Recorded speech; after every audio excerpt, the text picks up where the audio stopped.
Salut toutes et à toutes et bienvenue sur Satina Foot pour cette nouvelle vidéo. Revenons du match hier qui opposait la Guinée et l'Éthiopie. Victoire 2-0 pour le Sili national.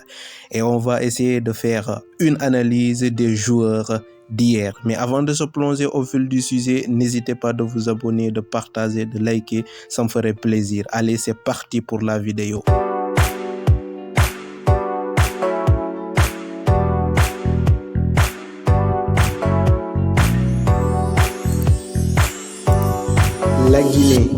La Guinée affrontait hier 24 mars 2023 les Walias de l'Éthiopie pour le compte de la troisième journée des éliminatoires de la Coupe d'Afrique des Nations 2023. Face à l'Éthiopie, le Sili national a assuré et pris les 3 points pour mieux se positionner dans son groupe D. 2-0, c'est le score de cette rencontre. Dès l'entame de cette partie, les poulains de Kabadiawara ont cherché à mettre le pied sur le ballon afin de mieux chercher l'adversaire dans son camp. Plusieurs occasions ratées par la Guinée en 20 minutes. Ilech Mouriba retrouve François Kamano dans la surface qui marque pour la Guinée à la 39e minute. 1-0 au retour des vestiaires. À travers les changements effectués dans le jeu, Morlaye Sylla, à travers une passe cachée, permet à Mohamed Bayo d'aggraver le score de 2-0 à la 73e minute. Longtemps critiqué, l'attaque guinéenne offre donc la victoire à la Guinée à travers ses 2 buts. Il faut noter que la Guinée occupe désormais la première place du groupe D, 6 points plus 2, même point que l'Égypte, vainqueur du Malawi 2-0, un peu plus tôt de la journée hier, 6 points plus 1. Avant d'affronter le 27 de ce mois-ci, l'Éthiopie à Rabat au compte de la 4e journée. Et maintenant, passons sur l'analyse des joueurs. Gardien de but Ibrahima Koné, il était tranquille sur ce match. Pas beaucoup d'occasions de la part d'Éthiopie, juste quelques tirs cadrés qui lui arrivent directement sur les gants. En défense, Mokhtar Diakhaby actuellement, il est le patron de la défense guinéenne. Il était très bon sur ce match avec ses prises de balles, ses relances et surtout la couverture. Seydou Sow, malgré il ne faisait pas partie de mon 11 probable, mais je l'ai trouvé très bon hier. Dans l'ensemble du match, il a montré qu'il peut être un atout important sur la défense du Sili national. Côté gauche, Isiaga Sylla, toujours très bon défensivement sur son couloir, mais très moyen dans la phase offensive. Il termine capitaine après la sortie de Naby Keïta. À droite, Antoine Conté, invisible en première période et au retour des vestiaires, il montre enfin de quoi il est capable sur son côté droit. Des replis défensifs exceptionnels sur les contre-attaques éthiopiennes. Au milieu de terrain, Amadou Diawara en pivot, que j'ai trouvé très bon, mais il est un peu lent sur ses prises de décision. D'essayer de se projeter vers l'avant pour trouver les intervalles. Naby Keïta, très bon techniquement sur la projection vers l'avant, surtout sur ses passes qui cassent les lignes adverses.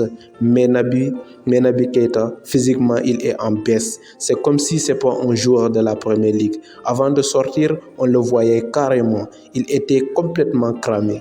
Moriba Kourouma, sorti au cours du jeu, énervé, en tout cas moi, je ne l'ai pas trouvé à son top niveau. Malgré le passe décisif pour François Kamano, je l'ai trouvé très moyen sur ce match. Personnellement, c'est l'une de mes flops. En attaque, enfin, les attaquants du Sili national qui marquent, c'est beau à voir, vraiment, en tout cas pour moi. François Kamano, très bon retour qui signe le premier but du Sili national. Dans l'ensemble du match, il a assuré sur le pressing, sur les replis défensifs. Ce genre d'ailier nous a manqué sur ce côté gauche. Morgan Guilavogui, très bon pendant la première période qui enchaînait les courses. La création des occasions, surtout les 20 premières minutes, est devenue invisible au retour des vestiaires. Mohamed Bayo, buteur, oui. Après Moriba Kourouma, c'est lui mon deuxième flop. Pour moi, il peut mieux faire, beaucoup plus encore. Les remplaçants. L'entrée de Morlaye Sylla, c'était vraiment un chef-d'œuvre. Techniquement, sur la projection, sur les jeux à petit périmètre, mais quelle passe sur le but de Mohamed Bayo. Vraiment, je voudrais le voir titulaire au prochain match. C'est le chouchou du peuple quand même. Thierno Barry, pour moi, c'est le pire des entrants. Il garde trop la balle et il ne fait pas de différence face à ses adversaires. flop aussi. Yadali Diaby, je reste optimiste vu que c'est son premier match avec le Syli national. Il a eu 1 à 2 occasions qu'il n'a pas pu concrétiser. Je trouve qu'il est très bon balle au pied, très à l'aise même. On reste optimiste pour son cas.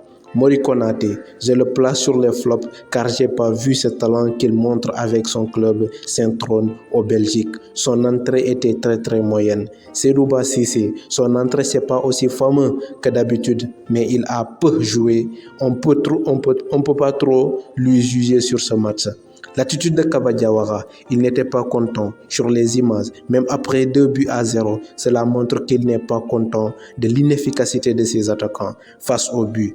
Un principal chantier à travailler côté du Syli national. Pour ce qui est de la finition et l'attitude des joueurs sur le terrain, j'y reviendrai sur une autre vidéo. Et c'est tout pour cette vidéo. N'hésitez pas à vous abonner, à aimer et liker.